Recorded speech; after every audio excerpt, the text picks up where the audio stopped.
Penembakan terhadap dua WNA Australia bernama Zivan R dan Sanar G di villa di Jalan Pantai Munggu Seseh, Banjar Sedahan Desa Munggu Mengwi Badung, pada Sabtu, 14 Juni 2025, dini hari menggegerkan publik. Aksi penembakan tersebut sampai menewaskan Zivan dan membuat Sanar sekarat. Kejadian menimpa WNA Australia ini mengusik keamanan dan ketentraman Pulau Bali. Apalagi para pelaku masih berkeliaran dengan membawa senjata api. Kabid Humas Polda Bali Kombes Pol Arya Sandi pun membeberkan kronologi penembakan itu. Disebutnya, pelaku diduga berjumlah dua orang laki-laki. Menurut kesaksian wanita Australia inisial GJ, awalnya ia sedang tidur di kasur kamar nomor 2. Saksi GJ merupakan istri dari korban ZR. Tiba-tiba ia mendengar suaminya berteriak keras karena diserang secara brutal oleh sosok misterius. Saksi yang ketakutan sontak menutup mata, sembari menyempatkan mengintip dari balik selimut.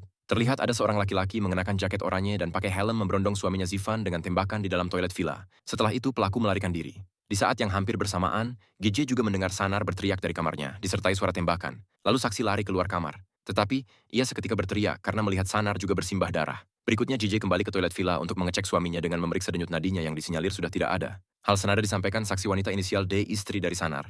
Ia yang awalnya sedang tidur di kamar nomor 3 dikagetkan dengan suara letusan senjata dati dalam kamar. Sehingga dirinya terbangun dan melihat ada laki-laki memakai jaket warna hijau hendak memasuki kamarnya. Setelah itu, terdengar suara tembakan dari luar kamar dan kaca jendela pecah, lalu si penyerang memasuki kamar. Maka D lari keluar dari kamar. Waktu itu juga tampak seseorang lagi yang lari dari kamar lain dan menuju ke kamar yang dia tinggali. Selanjutnya D lari keluar villa dan mendapati ada dua motor matic di parkiran.